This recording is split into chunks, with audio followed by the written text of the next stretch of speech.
Welcome to story monk Risala update special show on elections vote count 26. ഇന്ന് നമ്മൾ സംസാരിക്കുന്നത് കേരളത്തിൽ വോട്ടെടുപ്പ് കഴിഞ്ഞതിൻ്റെ തൊട്ട് പിറകെ കോൺഗ്രസിൽ ആരംഭിച്ച മുഖ്യമന്ത്രി ചർച്ചകൾ വേറൊരു തലത്തിലേക്ക് എത്തിയതിനെക്കുറിച്ചാണ്. നേരത്തെ കോൺഗ്രസിനുള്ളിൽ നിന്നുള്ള ചർച്ചകളായിരുന്നുവെങ്കിൽ ഇപ്പോൾ കോൺഗ്രസിന് പുറത്തു നിന്നും മുഖ്യമന്ത്രി ആരാകണം, UDF അധികാരത്തിലെത്തിയാൽ എന്നുള്ളത് സംബന്ധിച്ചുള്ള നിർദ്ദേശങ്ങൾ വരുന്നു. ചില മുഖ്യമന്ത്രി സ്ഥാനാർത്ഥികൾ മുൻപോട്ട് വയ്ക്കപ്പെട്ടത് വലിയ തോതിൽ വിമർശിക്കപ്പെടുന്നു. മുഖ്യമന്ത്രി സ്ഥാനത്തേക്ക് VD സതീശനാണ് കൂടുതൽ യോഗ്യൻ എന്ന മട്ടിൽ, അല്ലെങ്കിൽ കൂടുതൽ സ്വീകാര്യൻ എന്ന മട്ടിൽ മുസ്ലിം ലീഗിൻ്റെ ഭാഗത്തു നിന്ന് ചില അഭിപ്രായങ്ങൾ വരുന്നു. മുസ്ലിം ലീഗിന് അങ്ങനെ പറയാനുള്ള അവകാശമുണ്ടോ എന്ന ചോദ്യമുയരുന്നു. SNDP യോഗം ജനറൽ സെക്രട്ടറി വെള്ളാപ്പള്ളി നടേശൻ്റെ ഭാഗത്തു നിന്ന് മറ്റു തരത്തിലുള്ള ചില വർഗീയ ചുവയുള്ള ചില വിമർശനങ്ങൾ കടന്നു വരുന്നു.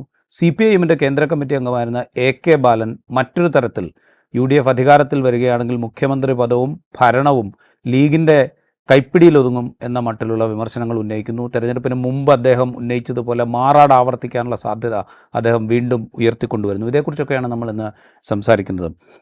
സുനിൽ, ഈ മുഖ്യമന്ത്രി ചർച്ച ഫലം വന്നിട്ടില്ല. എക്സിറ്റ് പോളുകൾ വന്നതിന് ശേഷം ചർച്ച കൂടുതൽ കൊഴുത്തിട്ടുണ്ട് എന്ന് വേണമെങ്കിൽ പറയാം. അതിനു മുമ്പേ ആരംഭിച്ച ചർച്ചയാണ്. ഫലം എന്തായിരിക്കും എന്നറിയില്ല. പക്ഷേ കോൺഗ്രസിനുള്ളിൽ 10 വർഷത്തിന് ശേഷം അവർ അധികാരത്തിൽ വരാൻ പോവുകയാണ് എന്നൊരു ഫീൽ ഉണ്ടാകുമ്പോൾ സ്വാഭാവികമായും ആ ചർച്ച ഉയർന്നു വരുന്നത് നമുക്ക് മനസ്സിലാക്കാം. പക്ഷേ കോൺഗ്രസിന് പുറത്തു നിന്നുള്ള ആളുകൾ കൂടി അതിനകത്തേക്ക് എൻ്റർ ചെയ്യുന്നു, അതിനെ വേറൊരു പ്ലെയിനിലേക്ക് കൊണ്ടുപോകാൻ ശ്രമിക്കുന്നു. ഇത് നമ്മൾ തെരഞ്ഞെടുപ്പ് കാലത്ത് കണ്ട ഒരു വർഗീയ ധ്രുവീകരണ ശ്രമങ്ങളുടെ തുടർച്ച ഇവിടെയും കാണുന്നുണ്ടോ? തീർച്ചയായിട്ടും അത് കുറച്ച് കാലമായി കേരളത്തിൽ നടന്നുകൊണ്ടിരിക്കുന്നൊരു പ്രവണതയാണ്. അവരവർക്ക് അഭിപ്രായം പറയേണ്ട മേഖലകളിലല്ല അഭിപ്രായങ്ങൾ പറയുന്നത്. മുഖ്യമന്ത്രി ആരാണെന്ന് തീരുമാനിക്കേണ്ടത് ഇപ്പോൾ UDFനെ സംബന്ധിച്ച്, അല്ലെങ്കിൽ UDFനെ നയിക്കുന്ന കോൺഗ്രസിനെ സംബന്ധിച്ച് അത് തീരുമാനമെടുക്കേണ്ടത് കോൺഗ്രസിനകത്ത് തന്നെയാണ്.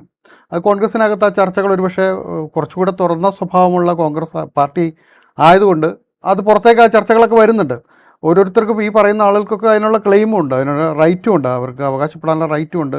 അവരുടെ അനുയായികൾ, കോൺഗ്രസിൽ പല ഗ്രൂപ്പുകളുണ്ട്, അവരുടെ അനുയായികൾ അത് ആവശ്യപ്പെടുകയൊക്കെ ചെയ്യുന്നുണ്ട്. അത് അവർ പരിഹരിക്കേണ്ടത്.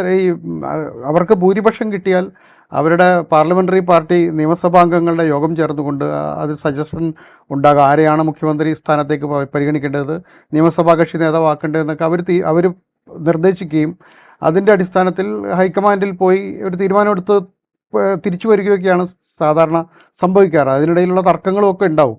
കാരണം ഇത് അധികാരം എന്നുള്ളത് വളരെ പ്രധാനപ്പെട്ട, അധികാരത്തിന് വേണ്ടി തന്നെയാണല്ലോ ഈ രാഷ്ട്രീയ പ്രവർത്തനം എന്നുള്ളത്. അതത്ര വലിയ പ്രശ്നമല്ല. പക്ഷേ ഇതിപ്പോൾ അതിൻ്റെ പുറത്തേക്ക് കടന്നുകൊണ്ട് ആരായിരിക്കണം മുഖ്യമന്ത്രി എന്നുള്ള പറയും. നിങ്ങൾക്ക് അത് മുഖ്യമന്ത്രി ആയാൽ, ഇപ്പം KC വേണുഗോപാൽ മുഖ്യമന്ത്രി ആകണമെന്ന് വെള്ളാപ്പള്ളി നടേശനെ പോലുള്ള ഒരാൾ പറയുന്നത്, അദ്ദേഹം ഇതുവരെ പറഞ്ഞുകൊണ്ടിരുന്നത് കോൺഗ്രസിനെതിരെയായിരുന്നു. കോൺഗ്രസ് എന്തായാലും LDF അധികാരത്തിൽ വരും, പിണറായി വിജയൻ വീണ്ടും മുഖ്യമന്ത്രിയാകുമെന്നാണ് അദ്ദേഹം ഒരു വശത്ത് ഇത്രയും കാലമായി പറഞ്ഞുകൊണ്ടിരിക്കുകയും പ്രചരിപ്പിക്കുകയും ചെയ്തുകൊണ്ടിരുന്നു. ഇപ്പോഴും ഒരു വശത്ത് അദ്ദേഹം അത് പറഞ്ഞുകൊണ്ടിരിക്കുന്നു. ഇപ്പോഴും ഒരു വശത്ത് അവർ തന്നെ വരുമെന്ന് പറയുന്നു. പക്ഷേ UDF അധികാരത്തിൽ വന്നാൽ മുഖ്യമന്ത്രി ആകേണ്ടത് KC വേണുഗോപാലാണ് എന്നുള്ളത് ഒരു നിർദ്ദേശം അദ്ദേഹം വയ്ക്കുന്നു. എന്താണത് പറയാനുള്ള അദ്ദേഹത്തിൻ്റെ അവകാശമെന്ന് എനിക്ക് മനസ്സിലാവുന്നില്ല. അത് ഒരു തരത്തിലുള്ളൊരു കൈകടത്തലാണ്. പക്ഷേ കാരണം അത് അവർ തീരുമാനിക്കട്ടെ എന്നാണ്. അവർ തീരുമാനിച്ചാൽ നമുക്ക് അഭിപ്രായം പറയാം. അദ്ദേഹം കേരളത്തിന് പറ്റുന്ന മുഖ്യമന്ത്രിയാണോ എന്നുള്ള അഭിപ്രായം പറയാൻ സ്വാഭാവികമായിട്ടുള്ളൊരു അവകാശമുണ്ട്. പക്ഷേ അതിന് അദ്ദേഹം പറയുന്ന മറ്റ് ചില പ്രശ്നങ്ങളൊക്കെയുണ്ട്. അതായത് നേരത്തെ അദ്ദേഹം തുടങ്ങി വെച്ച കമ്മ്യൂണലായിട്ടുള്ള ഇൻ്റർപ്രിട്ടേഷൻസാണ് അവിടെയും അദ്ദേഹം മുന്നോട്ട് വയ്ക്കുന്നത്. അതായത് UDF അധികാരത്തിൽ വന്നാൽ ലീഗ് അധികാരത്തെ നിയന്ത്രിക്കും, മുഖ്യമന്ത്രിയെ, ഭരണത്തെ അവർ നിയന്ത്രിക്കുമെന്ന് പോലുള്ള ആ വർഗീയപരമായ പരാമർശങ്ങൾ വീണ്ടും അദ്ദേഹം ആവർത്തിക്കുകയാണ്. അത് വളരെ ദൗർഭാഗ്യകരമായൊരു കാര്യമാണ്. കാരണം ഒരു ഘടകകക്ഷി എന്ന നിലയിൽ, UDFൻ്റെ ഘടകകക്ഷി എന്ന നിലയിൽ കോൺഗ്രസ് കഴിഞ്ഞാൽ പ്രധാനപ്പെട്ട കക്ഷി മുസ്ലിം ലീഗാണ് കേരളത്തെ സംബന്ധിച്ച്. ഇത് UDFനകത്ത് അല്ല, LDFനകത്ത് CPM കഴിഞ്ഞാൽ CPI ആണ്.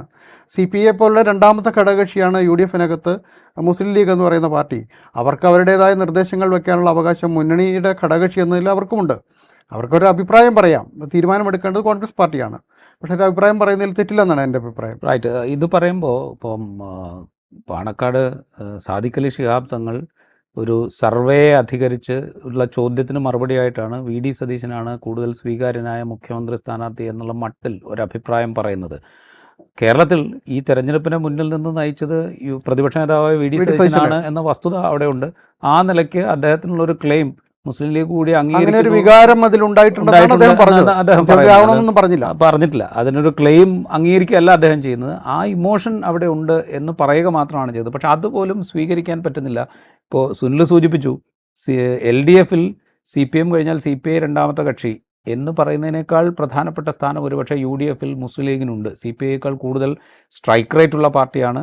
ഏത് പ്രതികൂല സാഹചര്യത്തിലും നിശ്ചിത സീറ്റുകളിൽ വിജയിക്കാൻ കൂടുതൽ ചാൻസ് ഉള്ളൊരു പാർട്ടി എന്നുള്ള നിലയ്ക്ക് UDF-ലെ പ്രബലമായ രണ്ടാമത്തെ കക്ഷി എന്ന് ലീഗിനെക്കുറിച്ച് നമ്മൾ പറയേണ്ടി വരും. CPI-ആയിട്ട് ഒരുപക്ഷെ അതിന് കമ്പാരിസൺ പോലും ഉണ്ട് എന്ന് എനിക്ക് തോന്നുന്നില്ല. ആ നിലയ്ക്ക് UDF-നെ നയിക്കാൻ ആരാണ് യോഗ്യൻ, അല്ലെങ്കിൽ ഇപ്പോഴത്തെ കണ്ടീഷനിൽ ആ സ്വീകാര്യത കൂടുതൽ ഇന്നയാൾക്കാണ് എന്ന് പറയുന്നത് പോലും വലിയ തോതിൽ വിമർശിക്കപ്പെടുന്ന ഒരു സാഹചര്യം, അത് ഒരു ഡെമോക്രാറ്റിക് സിസ്റ്റത്തിൽ എത്രത്തോളം സ്വീകാര്യമാണ് എന്നൊരു ചോദ്യമുണ്ട്. അത് മുസ്ലിം ലീഗിന്റെ ഘടനയും അതിന്റെ സ്വഭാവവുമായി ബന്ധപ്പെട്ടാണ് യഥാർത്ഥത്തിൽ ഈ പ്രശ്നം വരുന്നത്. അതൊരു മുസ്ലിം ലീഗ് ആത്യന്തികമായി ഒരു സാമുദായിക താല്പര്യം സംരക്ഷിക്കുന്ന ഒരു മൈനോറിറ്റി പാർട്ടിയാണ് മുസ്ലിം ലീഗ്. മുസ്ലിം ലീഗ് അധികാരത്തിനടുത്തേക്ക് വരുമ്പോഴൊക്കെ ഈ വിമർശനം സാധാരണഗതിയിൽ ഉണ്ടാകാറുണ്ട്. ഇത്തരത്തിലുള്ള ഒരു പ്രശ്നം മുന്നോട്ട് കൊണ്ടുവരാനും മുസ്ലിം ലീഗ് അധികാരത്തിൽ വന്നാൽ അതിൽ അവിഹിതമായ ചിലത് സംഭവിക്കും എന്ന മട്ടിലുള്ള പ്രചാരണം എല്ലാ കാലത്തും മറുപക്ഷത്തും ഉണ്ടാവാറുണ്ട്.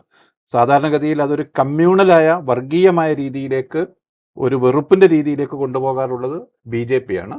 അപ്പുറത്ത് CPIM അതിന്റെ മറ്റു പ്രശ്നങ്ങൾ മുസ്ലിം ലീഗ് വന്നാൽ ഉണ്ടാകാവുന്ന സന്തുലിതാവസ്ഥ തകരും എന്ന മട്ടിലുള്ള പ്രചരണങ്ങൾ CPIM നടത്താറുണ്ട്. പക്ഷേ ഇത്തവണ ഒരു പാകപ്പിഴവായാണ് പക്ഷേ സാദിഖ് അലി തങ്ങളുടെ പ്രസ്താവനയെ എനിക്ക് തോന്നിയത്. അകത്ത് വലിയ സമ്മർദ്ദങ്ങൾ ഉണ്ടാകാം. അകത്ത് ഇപ്പോൾ ഇന്നയാളെ ലീഗ് എൻഡോസ് ചെയ്യണം, ലീഗ് എൻഡോസ് ചെയ്യുന്ന ഒരാൾക്ക് മാത്രമേ ഇപ്പോഴത്തെ അവസ്ഥയിൽ UDF-ന്റെ മുഖ്യമന്ത്രിയാകാൻ കഴിയൂ. ഈവൻ കേവല ഭൂരിപക്ഷത്തിന് അടുത്ത സീറ്റ് കോൺഗ്രസിന് കിട്ടിയാൽ പോലും ലീഗിന്റെ എൻഡോസ്മെന്റ് അതിൽ പ്രധാനപ്പെട്ടതാണ്. അല്ല, ലീഗിന്റെ എൻഡോസ്മെന്റ് അതിൽ പ്രധാനപ്പെട്ടതായിരിക്കും തന്നെ. എൻ്റെ ഒരു ഡൗട്ട്, മുൻകാലത്തും കോൺഗ്രസിന് ലീഗിനേക്കാൾ കൂടുതൽ സീറ്റ് കിട്ടിയിട്ടുള്ള, വളരെയധികം കൂടുതൽ സീറ്റ് കിട്ടിയിട്ടുള്ള കാലത്ത് കോൺഗ്രസിലെ ഗ്രൂപ്പ് തർക്കങ്ങളുടെ ഭാഗമായിട്ട് നേതൃമാറ്റ ചർച്ചകളൊക്കെ ഉണ്ടായ ഘട്ടങ്ങളിൽ പോലും ലീഗിന്റെ അഭിപ്രായം കോൺഗ്രസ് ഹൈക്കമാൻഡ് തേടിയിട്ടുണ്ട് മുൻകാലത്ത്. രീതിയാണ്. പക്ഷേ അതായത് അത് മുസ്ലിം ലീഗിന്റെ അഭിപ്രായം തേടുക എന്ന മട്ടിലാണ്. ഇത്തവണ വളരെ നിരുപദ്രവകരമായ ഒരു പരാമർശമാണ് യഥാർത്ഥത്തിൽ നടത്തിയത്. പക്ഷേ ഞങ്ങളുടെ പിന്തുണ VD സതീശനാണ് എന്നതിൽ നിന്ന് വ്യക്തമാണ്. ഒരുപക്ഷെ വലിയ തോതിലുള്ള സമ്മർദ്ദം ലീഗിന് മേലെ ഉണ്ടായിട്ടുണ്ടാകും. മുഖ്യമന്ത്രി സ്ഥാനാർത്ഥിയെ ലീഗ് കൂടി എൻഡോസ് ചെയ്യണമെന്ന് ഒരുപക്ഷെ KC വേണുഗോപാലിന്റെ ഒക്കെ ഭാഗത്തു നിന്ന് കേന്ദ്ര നേതൃത്വത്തിന്റെ പോലും പിന്തുണയോടുകൂടിയുള്ള സമ്മർദ്ദങ്ങൾ ഉണ്ടായിട്ടുണ്ടാകാം. പക്ഷേ ലീഗിനെ സംബന്ധിച്ച് ഒരു ഭരണം കിട്ടുന്ന അവസ്ഥ വരികയാണെങ്കിൽ കുറെ കൂടി ഭരണം ഹാൻഡിൽ ചെയ്യാവുന്നത് VD സതീശനെ പോലെ പ്രത്യക്ഷത്തിൽ കുറച്ചുകൂടി ശക്തൻ, തീരുമാനമെടുക്കുന്നതിലും നിലപാടുകളിലും കുറെ കൂടി ശക്തനായ ഒരു മുഖ്യമന്ത്രിയെ മുന്നിൽ നിർത്തുന്നതാവും മുസ്ലിം ലീഗ് ആഗ്രഹിക്കുന്നുണ്ടാവുക. അക്കാര്യം പറയാൻ പറ്റിയ ഒരു സന്ദർഭം ഉപയോഗപ്പെടുത്തി അത് പറഞ്ഞു എന്നേ ഉള്ളൂ. യഥാർത്ഥത്തിൽ സാദിഖ് അലി തങ്ങൾ പറഞ്ഞത് സർവേകളിൽ കാണുന്നത് മുഖ്യമന്ത്രി സ്ഥാനത്തേക്ക് സതീശനാണ് കൂടുതൽ പിന്തുണ, അത് ജനങ്ങളുടെ ഒരു വികാരമായിരിക്കണമല്ലോ, ഇതാണ് അദ്ദേഹം പറഞ്ഞത്. പക്ഷെ അതിനെ മുന്നിൽ നിർത്തിയാണ് ഈ വർഗീയ പരാമർശം വരുന്നത്. അത് അദ്ദേഹം പറഞ്ഞു, വെള്ളാപ്പള്ളിയും ബാലനും പരസ്പരം റോളൊന്ന് മാറി. നേരത്തെ ബാലനാണ് പറഞ്ഞത് മാറാട് ആവർത്തിക്കും എന്ന്, ഇപ്പോഴത് വെള്ളാപ്പള്ളിയാണ് പറയുന്നത് മുസ്ലിം ലീഗ് വന്നാൽ മാറാട് ആവർത്തിക്കും എന്ന്. ബാലൻ വീണ്ടും അത് ജമാഅത്തെ ഇസ്ലാമിയിലേക്ക് കൂടി കണക്ട് ചെയ്തിട്ടുണ്ട്. മുസ്ലിം ലീഗ് വന്നാൽ അത് ജമാഅത്തെ ഇസ്ലാമിയുടെ ബാക്ക് സീറ്റ് ഡ്രൈവിംഗ് ആയിരിക്കും എന്ന മട്ടിൽ. ഇത് പ്രതീക്ഷിച്ചതാണ്. പക്ഷേ വോട്ടെടുപ്പിന് ശേഷവും ഇതെന്തിനു പറയുന്നു എന്ന കാര്യത്തിൽ മാത്രമാണ് എനിക്ക് കൗതുകമാണ്. എനിക്ക് സംശയം തോന്നുന്നത്, സുനിൽ, ഈ ബഷീർ പറഞ്ഞ പോലെ കോൺഗ്രസിനുള്ളിൽ നിന്നൊരു സമ്മർദ്ദം ഘടകകക്ഷികളുടെ പുറത്തുണ്ടോ? അതായത് ഇപ്പോൾ KC വേണുഗോപാലിന് വേണ്ടിയാണ് എന്ന് പറയുന്നു, AP അനിൽകുമാർ പോയി മുസ്ലിം ലീഗ് സംസ്ഥാന അധ്യക്ഷനെ കാണുന്നു. VD സതീശൻ്റെ ഭാഗത്ത് നിന്ന് നേരിട്ട് ആരെങ്കിലും പോയി കണ്ടോ എന്ന് നമുക്കറിയില്ല. രമേശ് ചെന്നിത്തലയുമായി ദീർഘകാലത്തെ അടുപ്പം മുസ്ലിം ലീഗ് ലീഡർഷിപ്പിനുണ്ട്. VK കുഞ്ഞാലിക്കുട്ടി അടക്കമുള്ള നേതാക്കൾക്കുണ്ട്. അദ്ദേഹം പ്രതിപക്ഷ നേതാവായിരിക്കുമ്പോഴും അതിനു മുമ്പും KPCC പ്രസിഡന്റ് ആയിരിക്കുമ്പോഴും ഒക്കെയുള്ള വളരെ നല്ല ബന്ധം രമേശ് ചെന്നിത്തലയുമായി മുസ്ലിം ലീഗ് ലീഡർഷിപ്പിനുണ്ട്. അപ്പോൾ ഈ നേതാക്കളുടെയൊക്കെ ഒരു സമ്മർദ്ദം ലീഡർഷിപ്പിലേക്ക് ഇപ്പം തന്നെ എത്തിത്തുടങ്ങിയിട്ടുണ്ട്. അതായത് ഇലക്ഷൻ റിസൾട്ട് വന്നിട്ടില്ല, വന്ന് UDF ജയിക്കുകയാണെങ്കിൽ മുഖ്യമന്ത്രി സ്ഥാനത്തേക്ക് ഞങ്ങളിൽ ഒരാൾ എന്നുള്ള മട്ടിലുള്ള ഒരു സമ്മർദ്ദം ലീഗ് ലീഡർഷിപ്പിലേക്ക് എത്തിയിട്ടുണ്ടാവും. തീർച്ചയായിട്ടും അത് പുതിയൊരു കാര്യമാണെന്ന് എനിക്ക് തോന്നുന്നില്ല. മുൻകാലങ്ങളിലും ഉണ്ടായിരുന്നു. അവരുടെ ഇപ്പോൾ പി കെ കുഞ്ഞാലിക്കുട്ടിയൊക്കെ നേതൃസ്ഥാനത്തിരുന്ന സമയത്തും അവർക്ക് താല്പര്യമുള്ള ഒരാൾ മുഖ്യമന്ത്രിയാകണം എന്നുള്ളൊരു അഭിപ്രായം പരസ്യമായി പ്രകടിപ്പിച്ചിട്ടില്ല എങ്കിൽ പോലും അവർക്കിടയിലുള്ള ചർച്ചകളും അവർ മുന്നോട്ട് വയ്ക്കുന്ന നിർദ്ദേശങ്ങളുമൊക്കെ പലപ്പോഴും കോൺഗ്രസും പരിഗണിച്ചിട്ടുണ്ട്. അവർക്കിടയിലുള്ള ഇപ്പം പ്രധാനപ്പെട്ട നേതാക്കന്മാരായിരുന്ന ഇപ്പോൾ ഉമ്മൻചാണ്ടിയുടെ കാലത്ത് Oommen Chandy, P K Kunhalikutty, K M Mani, ഇപ്പോൾ ഈ അത്തരം അവർക്കിടയിൽ ഒരു കൺസെൻസസ് ഉണ്ടായിരുന്നു. അതൊരു ഭരണ സൗകര്യം കൂടിയാണ്. ഒരു മുഖ്യമന്ത്രി ഭരണ സൗകര്യമോ അല്ലെങ്കിൽ മുന്നണി നടത്തിപ്പിൻ്റെ സൗകര്യം കൂടിയാണ്. ഒരു അവർക്കിടയിലുള്ള ഒരു സമവായം ഉണ്ടാവുക എന്നുള്ളത് മുന്നോട്ട് പോക്കിന് പറ്റുന്നൊരു സംഗതിയാണ്.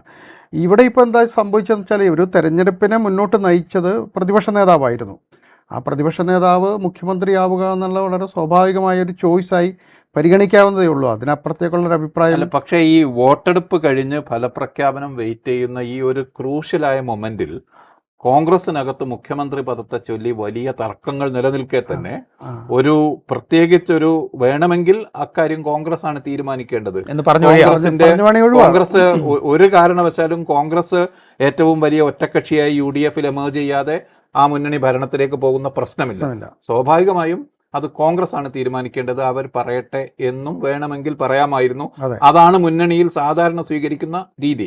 അതേസമയം സുനിൽ പറഞ്ഞതുപോലെ ഞങ്ങൾക്ക് ഇന്നയാളാണ് കൂടുതൽ സ്വീകാര്യൻ എന്ന് എല്ലാ കാലത്തും ലീഗ് പറഞ്ഞിട്ടുണ്ട്. മിക്കവാറും പ്രധാന ഘടകകക്ഷികൾ, രണ്ടാമത്തെ ഘടകകക്ഷി അത് പറയും. അങ്ങനെ പറയുന്നത് ഇന്റേണലിയാണ്, അതല്ലാതെ പ്രത്യക്ഷത്തിലല്ല പറയാറ്. ആ ഒരു പ്രശ്നം ഉണ്ട് എന്ന് തന്നെയാണ് എനിക്ക് തോന്നുന്നത്. അതാണ് ഈ കോൺട്രവേഴ്സി ഇങ്ങനെ ആയിത്തീരാൻ. അല്ല, പക്ഷെ അത് ഈ സാദിഖ് അലി തങ്ങൾ അത് പറയുമ്പോൾ തന്നെ വീണ്ടും അദ്ദേഹം പറയുന്നുണ്ടായിരുന്നു അത് കോൺഗ്രസ് തീരുമാനിക്കും, കോൺഗ്രസ് പാർട്ടി തീരുമാനിക്കുമെന്ന് അദ്ദേഹം കൂടെ പറയുന്നുണ്ട്. പക്ഷേ ജനഹിതം ഇതാണ് എന്നൊരു സൂചന കൂടിയുണ്ട്. നമ്മൾ പക്ഷേ ഹൈലൈറ്റ് ചെയ്യപ്പെട്ടത് ഈ സതീശൻ അനുകൂലമാണ് ജനവികാരം, അതുകൊണ്ട് സതീശൻ മുഖ്യമന്ത്രിയാകണമെന്നാണ് ലീഗ് ആഗ്രഹിക്കുന്ന നിലയ്ക്കാണ് നമ്മൾ ഹൈലൈറ്റ് ചെയ്യപ്പെട്ടതും ചർച്ച ചെയ്യപ്പെട്ടതും. സ്വാഭാവികമായിട്ടും അങ്ങനെ തന്നെയാണ്. അതൊരു വേണമെങ്കിൽ അവരുടെ ഭാഷയിൽ ഒരു മാധ്യമ സൃഷ്ടിയാണെന്ന് വേണമെങ്കിൽ വ്യാഖ്യാനിക്കപ്പെടാം. അല്ല, അത് മാധ്യമങ്ങൾ പിന്നീട് അത് ആ വിധത്തിൽ വ്യാഖ്യാനിച്ചു എന്ന് പറയാവുന്ന ഒരു സ്റ്റേറ്റ്മെന്റ് മാത്രമേ ഉള്ളൂ. സാദിഖ് അലി തങ്ങളുടേതാണ് എനിക്ക് തോന്നുന്നത്. അദ്ദേഹത്തിന് വേണമെങ്കിൽ അത് അങ്ങനെ പറയാവുന്നതേ ഉള്ളൂ. അതൊരു സൂചനയാണ്, വളരെ കൃത്യമായിട്ടൊരു സൂചനയാണ്. ആ സൂചന പറയുമ്പോൾ ബഷീർ, ഈ VD സതീശനെ സംബന്ധിച്ച് അദ്ദേഹമാണ് ഇപ്പോൾ ജമാഅത്തെ ഇസ്ലാമി കേന്ദ്രീകരിച്ച് CPM നടത്തുന്ന വിമർശനങ്ങളുടെ എതിർഭാഗത്ത് UDFന്റെ പക്ഷത്ത് നിന്ന് ഏറ്റവും ശക്തനായി നിന്നൊരു നേതാവ് VD സതീശനാണ്. VD സതീശനാണ് പറഞ്ഞത് ജമാഅത്തെ ഇസ്ലാമിക്ക് പഴയ മതരാഷ്ട്രവാദമില്ല, അവർ ആ നിലപാടിൽ നിന്ന് മാറി എന്നൊക്കെ പറഞ്ഞത് VD സതീശനാണ്. ആ നിലയ്ക്ക് ഈ VD സതീശനെ കോർണർ ചെയ്യാൻ പാകത്തിലേക്ക് കാര്യങ്ങൾ പോകുന്നു എന്ന തോന്നലിൻ്റെ അടിസ്ഥാനത്തിൽ കൂടിയാണോ ലീഗിൻ്റെ ഈ പ്രസ്താവന? ലീഗിൻ്റെ നേതാക്കൾ ഞങ്ങളുടെ മനസ്സിൽ സ്വീകാര്യൻ VD സതീശനാണ് എന്ന് പറയുന്നത്? അതിനേക്കാൾ ഞാൻ വിചാരിക്കുന്നത് ഒരു സർക്കാർ രൂപീകരണം നടക്കുകയാണെങ്കിൽ അതിൽ നയപരമായ കാര്യങ്ങൾ വളരെ ക്രൂഷ്യലായ, ഒരുപക്ഷെ ലീഗിന് വലിയ തോതിൽ സ്റ്റേക്കുള്ള നയപരമായ കാര്യങ്ങൾ ഉയർന്നു വരാൻ സാധ്യതയുണ്ട്. വഖഫ് പ്രശ്നങ്ങളുണ്ടാകും, അതല്ലെങ്കിൽ സംവരണവുമായി ബന്ധപ്പെട്ട പ്രശ്നങ്ങളുണ്ടാകും. ഇതെല്ലാം നിലവിലുള്ള രാഷ്ട്രീയ സാഹചര്യത്തിൽ ഒട്ടേറെ രാഷ്ട്രീയ പ്രശ്നങ്ങൾ തന്നെ, നയപരമായ പ്രശ്നങ്ങൾ തന്നെ ഉയർന്നു വരാൻ യഥാർത്ഥത്തിൽ സാധ്യതയുണ്ട് ഈ ഒരു തൊട്ട് ഇമ്മീഡിയറ്റ് ആയിട്ടുള്ള കാലത്ത്. അത്തരമൊരു ഘട്ടത്തിൽ മുന്നണി നടത്തിപ്പിനും ഭരണം നടത്തിപ്പിനും നല്ലത് സതീശനെ പോലെ ഫ്ലക്ച്വേറ്റ് ചെയ്യാത്ത ഒരാളാണ് എന്ന് ലീഗിന് അഭിപ്രായമുണ്ടാകാം. ലീഗിനകത്ത് അത്തരത്തിൽ സതീശൻ വഴി അത് നടത്തുന്നതാണ് കുറെ കൂടി നന്നാവുക. അതല്ലെങ്കിൽ ഒരുപക്ഷെ ഈ പലതരത്തിലുള്ള സമുദായ സമ്മർദ്ദ ഗ്രൂപ്പുകളുണ്ടല്ലോ, അത്തരം സമ്മർദ്ദ ഗ്രൂപ്പുകൾക്ക് കുറെ കൂടി അടിപ്പെടുക വേണുഗോപാലോ ചെന്നിത്തലയോ ആയാൽ സംഭവിക്കും എന്ന ഒരു പേടി ലീഗിനുണ്ടാകാം. ലീഗിൻ്റെ അവരുടെ കോൺസ്റ്റിറ്റ്യുവൻസിയെ കുറെ കൂടി പ്രൊട്ടക്റ്റ് ചെയ്യാനുള്ള ഒരു തീരുമാനം എടുത്തതിൻ്റെ അടിസ്ഥാനത്തിലാകും സതീശനെ പിന്തുണക്കുന്നുണ്ടെങ്കിൽ സതീശനെ പിന്തുണക്കുന്നു എന്ന് ഏതാണ്ട് വ്യക്തമായി കഴിഞ്ഞു ലീഗ്. എനിക്ക് തോന്നുന്നു അതിൽ വേറൊരു സംഗതി കൂടെ ഉണ്ടെന്ന് തോന്നുന്നു. അതായത് ഇപ്പം മറ്റൊരാളാണെങ്കിൽ, ഇപ്പോൾ VD സതീശനാണ് ഈ തെരഞ്ഞെടുപ്പിനെ മുന്നോട്ട് നയിച്ചത്, UDFനെ മുന്നോട്ട് നയിച്ചത് എന്നുള്ളൊരു വസ്തുതയാണ്. അത് എല്ലാവർക്കും, UDFന് മാത്രമല്ല കേരളത്തിലെ ആളുകൾക്കെല്ലാം അറിയാവുന്ന. സതീശനെ മാറ്റി നിർത്തിക്കൊണ്ട് മറ്റൊരാൾ വരുന്നു. അപ്പോൾ KC വേണുഗോപാലിനെ ഡൽഹിയിൽ നിന്ന് മുഖ്യമന്ത്രി സ്ഥാനത്തേക്ക് കൊണ്ടുവന്നാൽ ഈ കോൺഗ്രസിനുള്ളിൽ അതൊരു വലിയ പ്രശ്നങ്ങളുണ്ടാകും. കാരണം നയിച്ച ഒരാളെ മാറ്റി നിർത്തിക്കൊണ്ട് മുഖ്യമന്ത്രി സ്ഥാനത്തേക്ക് കൊണ്ടുവന്നാൽ അതിനുള്ളൊരു സാധ്യത ഇന്നും തുറന്നിട്ടിട്ടുണ്ട്. കോൺഗ്രസിന്റെ ദേശീയ നേതൃത്വത്തിൽ അങ്ങനെ ഒരു ആവശ്യമുണ്ട് എന്ന് എനിക്ക് തോന്നുന്നു. അതായത് കെ.സി. വേണുഗോപാലിനെ നിലവിലുള്ള സംഘടനാകാര്യ സെക്രട്ടറി എന്നതിൽ നിന്ന് അടർത്തി കേരളത്തിന്റെ ബാക്ക് ഹോം കേരളത്തിലേക്ക് വിട്ട് അവിടെ കുറച്ചുകൂടി കാര്യങ്ങൾ ചെയ്യാൻ ഉള്ള കാരണം കുറെ കാലം 8 വർഷത്തോളമായി കെ.സി. വേണുഗോപാൽ ഈ പൊസിഷനിൽ ഇരിക്കുന്നു. മറ്റൊരുപാട് ക്ലെയിംസ് അതിനുണ്ട്. കുറെ ആളുകൾ ആ പൊസിഷന് നോട്ടമിട്ടിട്ടുണ്ട്. അപ്പോൾ ഇതിനെ കുറെ കൂടി നോർത്ത് ഇന്ത്യൻ സെൻട്രിക്കായ ഒരു പാർട്ടിയാക്കി മാറ്റാനും യഥാർത്ഥത്തിൽ അതിന്റെ ആവശ്യമുണ്ടാകും. ഒരുപക്ഷെ കെ.സി. വേണുഗോപാലിനെ പാക്ക് ഓഫ് ചെയ്യാൻ അദ്ദേഹത്തിന്റെ തന്നെ ആവശ്യം എന്ന നിലയിൽ പാക്ക് ഓഫ് ചെയ്യാനുള്ള ഒരു അവസരം എന്ന നിലയിൽ കേരളത്തിന്റെ മുഖ്യമന്ത്രി പദത്തെ കോൺഗ്രസ് ഹൈക്കമാൻഡ് എടുത്തുകൂടായികയില്ല. കോൺഗ്രസ് ഹൈക്കമാൻഡ് അത്തരം ഒരുപാട് തീരുമാനങ്ങൾ ഇതിനു മുമ്പ് എടുത്തിട്ടുമുണ്ട്. പക്ഷെ അത് കോൺഗ്രസിനുള്ളിൽ അതൊരു കലഹമായി മാറിയാൽ ഈ ഭരണസ്ഥിരതയെ ബാധിക്കുമെന്നുള്ള ഒരു പ്രശ്നം മുസ്ലിം ലീഗിന് ഉണ്ടാകാൻ സാധ്യതയുണ്ട്. കാരണം ഓൾറെഡി അത് 2 നേതാക്കന്മാർ കേരളത്തിൽ അത് ആ ക്ലെയിമിൽ നിൽക്കുന്നുണ്ട്. വി ഡി സതീശൻ നിൽക്കുന്നുണ്ട്, രമേശ് ചെന്നിത്തല സീനിയർ നേതാവ് എന്ന നിലയിലും ഭരണപരിചയമുള്ള ഒരാളെന്ന നിലയിലും നിൽക്കുന്നുണ്ട്. ഇവരല്ലാതെ മറ്റൊരാൾ ഇവർ രണ്ടുപേരുമായിട്ടാണ് മുസ്ലിം ലീഗിന് കൂടുതൽ ദീർഘകാലമായി ബന്ധമുള്ളതും രമേശ് ചെന്നിത്തലയുമാണ് കൂടുതൽ ബന്ധങ്ങളുള്ളത്. അതിനുശേഷം ഈ കഴിഞ്ഞ 5 വർഷം കൂടുതൽ വി ഡി സതീശനുമായിട്ടായിരുന്നു കൂടുതൽ ഇവരുടെ ഇടപാടുകൾ, കൂടുതൽ പ്രവർത്തന ബന്ധങ്ങൾ ഉണ്ടായിരുന്നത്. അപ്പോൾ അതിന് പകരം മറ്റൊരാൾ വരുമ്പോൾ ഈ പാർട്ടിക്കുള്ളിൽ കലഹമുണ്ടായാൽ അത് ഭരണസ്ഥിരതയെ UDFൻ്റെ ഭരണസ്ഥിരതയെ ബാധിച്ചാൽ അത് മുസ്ലിം ലീഗിനെ കൂടി നെഗറ്റീവായി ബാധിക്കുമെന്നുള്ളൊരു തോന്നൽ അവർക്കുണ്ടാകാൻ സാധ്യതയുണ്ട്. അതുകൊണ്ട് കൂടിയാകാം ആ ഒരു സാധ്യതയെ തടയുക എന്നുള്ളൊരു തന്ത്രം കൂടി ആ സ്റ്റേറ്റ്മെൻറ്റിൻ്റെ പിന്നിലുണ്ടെന്നാണ് എനിക്ക് തോന്നുന്നത്. ഇതിനൊപ്പം ഈ ചർച്ചകൾ നടക്കുന്നതിന് പാരലായിട്ട് ചെറുതായിട്ടെങ്കിലും വേറൊരു ചർച്ച, ഇപ്പോൾ ബഷീർ നേരത്തെ സൂചിപ്പിച്ചതുപോലെ ഈ UDF അധികാരത്തിൽ വന്നാൽ കാര്യങ്ങൾ തീരുമാനിക്കുക ലീഗായിരിക്കും, അല്ലെങ്കിൽ ഭരണം നിയന്ത്രിക്കുക ലീഗായിരിക്കും എന്നുള്ള മറ്റുള്ള ഒരു പ്രചരണം ഒരു ഭാഗത്ത് നടക്കുന്നു. ലീഗ് തന്നെ മുഖ്യമന്ത്രി സ്ഥാനത്തേക്ക്, ലീഗിൻ്റെ ഒരു പ്രതിനിധി മുഖ്യമന്ത്രി സ്ഥാനത്തേക്ക് വന്നുകൂടായികയില്ല എന്ന മറ്റുള്ള വേറൊരു തരത്തിലുള്ള പ്രചാരണങ്ങൾ നടക്കുന്നു. എനിക്ക് തോന്നുന്നത് UDFലെ രണ്ടാമത്തെ ഘടകകക്ഷി എന്നുള്ള നിലയ്ക്ക് ഏറ്റവും കൺസിസ്റ്റന്റ് ആയിട്ട് പെർഫോമൻസ് കാഴ്ചവെക്കുന്ന ഒരു പാർട്ടി എന്നുള്ള നിലയ്ക്ക് അവരൊരാൾ പാർട്ടി എന്നുള്ള നിലയ്ക്ക് അവരുടെ ഒരു നേതാവ് മുഖ്യമന്ത്രി സ്ഥാനത്തേക്ക് വരുന്നത് കേരളത്തിൽ ഒരു പ്രശ്നവും ഉണ്ടാക്കേണ്ട കാര്യമില്ല സത്യം പറഞ്ഞാൽ. അപ്പോൾ ആ നിലയ്ക്ക് പോലുള്ളൊരു സാധ്യത പോലും മട്ടിൽ മാത്രമേ ഒരു ചർച്ചയുടെ സബ്ജക്ട് എന്ന മട്ടിൽ മാത്രമേ നിലനിൽക്കൂ.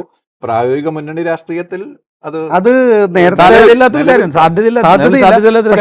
സാധ്യതയില്ല എന്ന് പറയുമ്പോഴും ഇപ്പൊ നേരത്തെ തന്നെ ഇത് ഈ ചൂണ്ടിക്കാണിച്ചുകൊണ്ടാണ് ഒരു ഇത് നടത്തുന്നത്. ലീഗല്ല അതിന്റെ ലക്ഷ്യം, മറിച്ച് മുസ്ലിം സമുദായം തന്നെയാണ്. അതാണ് അവിടുത്തെ പ്രശ്നം. അതിന് മുസ്ലിം ലീഗിനെ ചൂണ്ടിക്കാണിക്കുന്നു എന്ന് മാത്രമേ ഉള്ളൂ. അതുകൊണ്ട് UDF വന്നാൽ ഭരിക്കാൻ പോകുന്നത് ലീഗാണ് എന്ന് പറഞ്ഞാൽ അതിൻ്റെ അർത്ഥം കേരളത്തിൽ മുസ്ലിങ്ങളാണ് ഇനി ഭരണം കൈയാളാൻ പോകുന്നത് എന്നൊരു സൂചനയാണ്, ദുസ്സൂചനയാണ് യഥാർത്ഥത്തിൽ ഈ സ്റ്റേറ്റ്മെൻറ്റുകളിൽ നിന്ന്. വെള്ളാപ്പള്ളി നടേശൻ്റെ ആണെങ്കിലും AK ബാലൻ്റെ ഒക്കെ ആണെങ്കിലും സ്റ്റേറ്റ്മെൻറ്റുകളിൽ വരുന്നത് അത് വളരെ അപകടകരമായ ഒരു സ്റ്റേറ്റ്മെൻറ്റുകളായിട്ട്. മറിച്ചൊരു വാദം സോഷ്യൽ മീഡിയ കേന്ദ്രീകരിച്ചുണ്ട്. അതായത് കേരളത്തിൽ മറ്റ് ഇൻസിഡൻസ് ഉണ്ടായിട്ടുണ്ട്. കോൺഗ്രസ് വലിയ ഭൂരിപക്ഷം, കോൺഗ്രസ് ഏറ്റവും വലിയ ഒറ്റക്കക്ഷിയായി നിൽക്കെ തന്നെ ഒന്നിലധികം തവണ മൈനർ ഘടകകക്ഷികളിൽ നിന്ന് മുഖ്യമന്ത്രി ഉണ്ടായിട്ടുണ്ട്.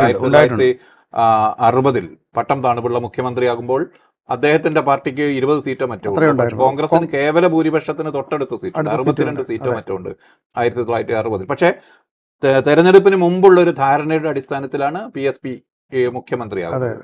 1979 CH മുഹമ്മദ് കോയ മുഖ്യമന്ത്രിയാകുമ്പോഴും മുസ്ലിം ലീഗ് 4ാമത്തെയോ മറ്റോ പാർട്ടിയാണ്, 13 സീറ്റോ മറ്റോ മാത്രമാണ് അന്ന്. CPIക്ക് 20-ലധികം സീറ്റ്, 20 സീറ്റോ മറ്റോ അന്നുണ്ട്.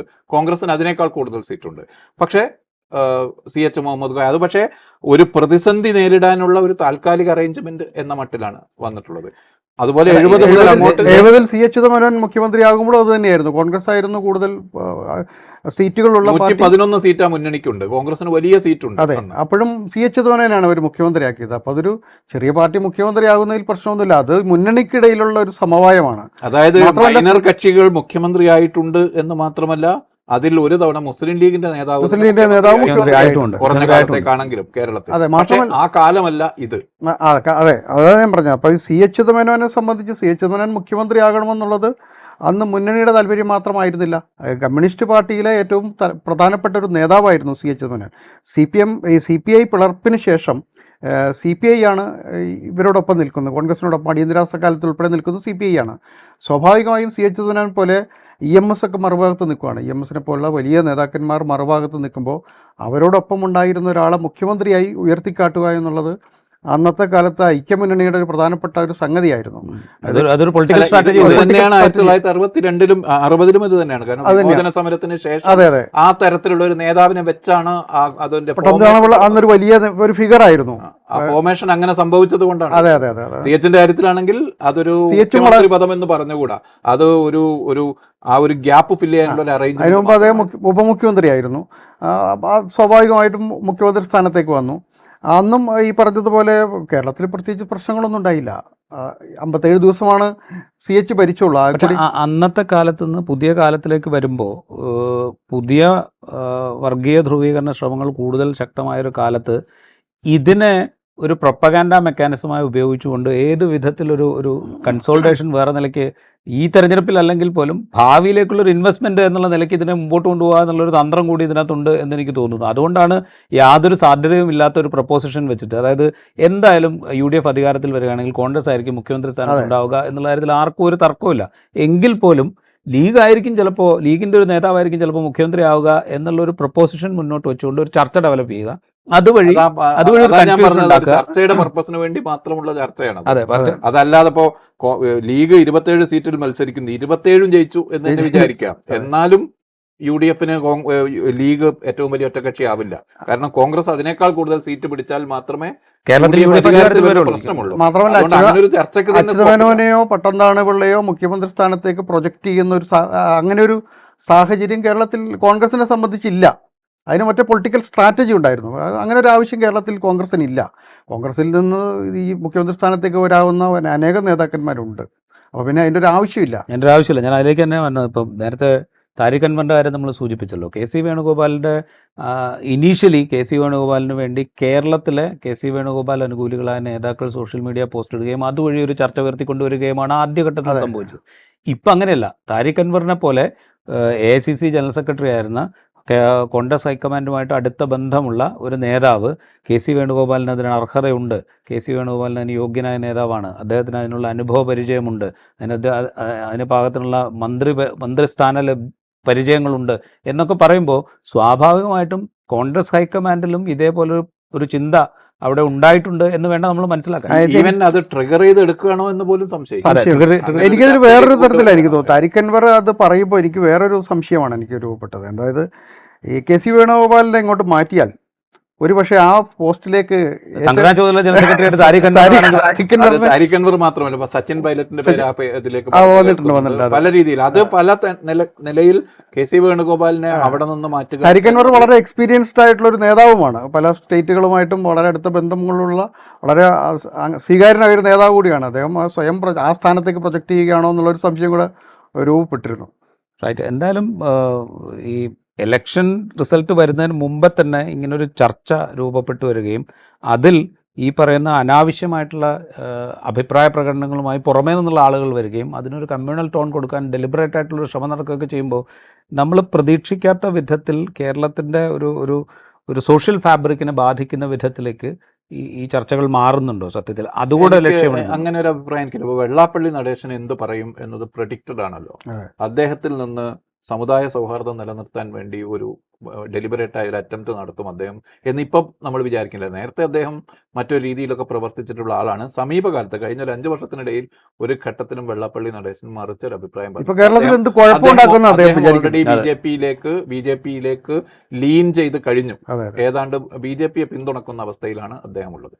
അദ്ദേഹം യഥാർത്ഥത്തിൽ അദ്ദേഹത്തിനെതിരെ പിണറായിക്കെതിരെ ഉയർന്ന ആരോപണം പോലും വെള്ളാപ്പള്ളി നടേശനെ ഒരു ബ്രിഡ്ജാക്കി വെക്കാൻ ശ്രമിക്കുന്നു എന്ന മട്ടിലുള്ളതാണ്. AK ബാലൻ ആണ് എന്നെ കുറെ കൂടി അസ്വസ്ഥമാക്കുന്നത്.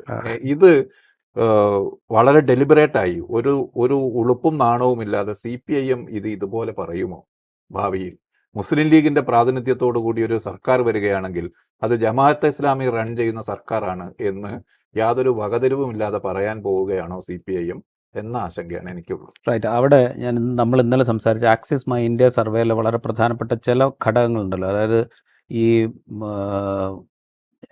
CPIM ശ്രമിച്ച അവരുടെ ഹിന്ദു വോട്ട് ബാങ്ക് നിലനിർത്താൻ നടത്തിയ ശ്രമങ്ങൾ BJPയെ പരോക്ഷമായി സഹായിക്കുന്ന വിധത്തിലാണ് ആ ഡാറ്റ നമ്മളുടെ മുമ്പിൽ.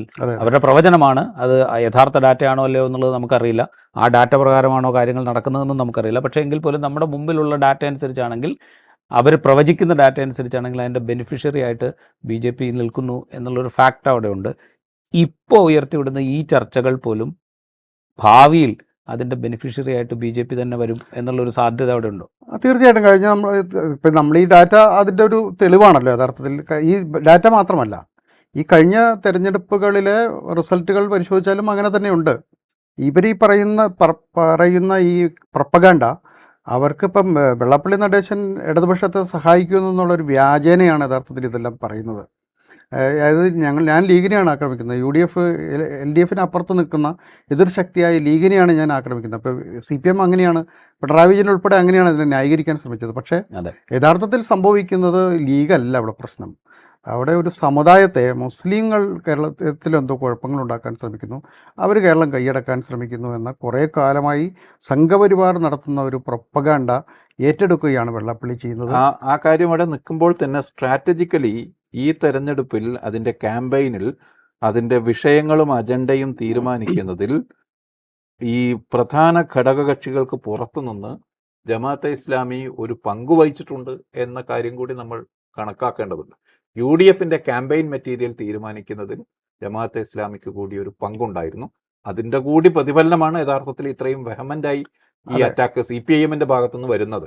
അത് വേറെ തന്നെ ചർച്ച ചെയ്യേണ്ട കാര്യമാണ്. അത് ഈ ഘട്ടത്തിൽ അത് പ്രൊപ്പോർഷനേറ്റായി അത് വേറെ കുറെ കൂടെ വ്യാപ്തിയുള്ള ഒരു വിഷയമാണ്. അത് കുറെ കൂടെ വ്യാപ്തിയുള്ള വിഷയമാണ്. ഒരുപക്ഷെ ഇലക്ഷൻ റിസൾട്ട് വന്നതിന് ശേഷം ചർച്ച ചെയ്യേണ്ട ഒരു വിഷയമാണ് എന്ന് തോന്നുന്നു.